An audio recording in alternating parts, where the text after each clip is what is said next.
Hi, I'm Maria Cypher, Executive Creative Director with Catchword.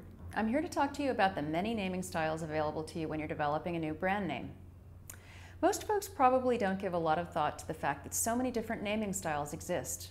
But names actually run the gamut from highly descriptive to totally abstract. They can be derived from English or any other language. They can form an acronym or even incorporate a numeral. They can be constructed of a single word, multiple words, or a compound, which is two or more words put together. And of course, they can be a real word or a coined one. Every type of naming style has a purpose, and I'll take you through each of them through examples from Catchword's portfolio. Let's start with the level of meaning in a name. On one end of the spectrum, you have completely descriptive names, by which I mean the name clearly and directly describes the goods or services in question. I'm referring to names like Integrated Services Router for Cisco, or semi-descriptive names like Stain Defender for Dockers, Soothing Care for Monistat, or Real Life Retirement for Schwab. Descriptive names are ideal when you want to reinforce a strong master or parent brand rather than launch a new brand. They're also highly effective in business-to-business situations where the often highly technical audience just wants to know what the darn thing does. Finally, they can be useful when a product has a short expected life cycle and the desired marketing investment is low, so that more communicative language is helpful.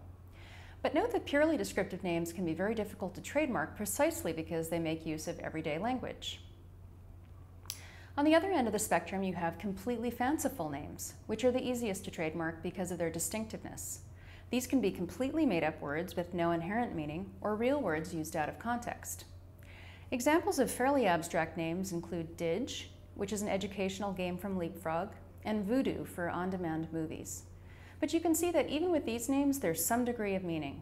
Dig derives from digital and the expression dija, and Voodoo subtly connotes the magical quality of the product. In the middle of the spectrum, you have suggestive names, which allude to the goods and services in question, but less directly.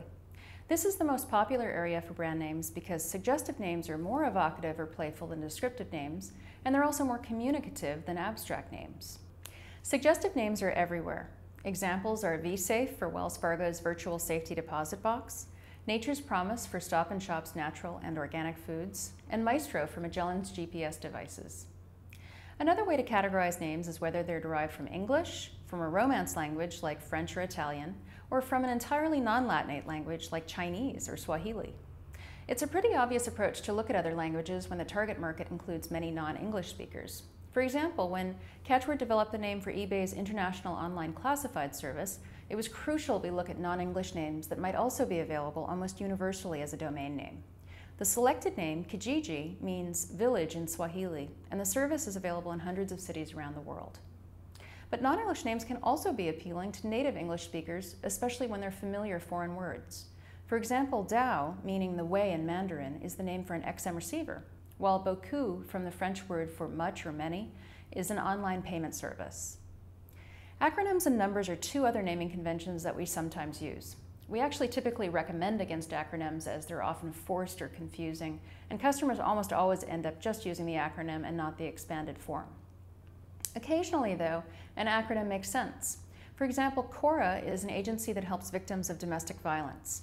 The name expands to Community Overcoming Relationship Abuse, which provides important information to the target audience. The shortened form, CORA, is a woman's name that allows the agency to leave a discreet message on an answering machine, so it also serves a purpose. Numbers can also be a fun addition to a name. We named Crazy 8 clothing stores for Gymboree after the children's card game, and Gear 6 gets across in just 5 characters the name for a company that provides website solutions. Be careful with numbers, though. The meaning or sound may not translate across languages, and you can get in trouble with cultural and numerology associations. For example, the number 4 sounds like the word for death in Mandarin. As you can see, there are many different styles available in your naming arsenal, and you can also achieve different levels of meaning and tonality through name construction. For example, names can be comprised of real words like dash, posit, lingo, and infusion, truncated real words like daptive from adaptive, quintess from quintessence, and promptu from impromptu. Coined words like zippity, extensa, scintilla, and sesame, or compounds like livescribe, clickstart, tea leaf, and fireeye. To recap, names can be descriptive, suggestive, or fanciful. They can be derived from English or any other language.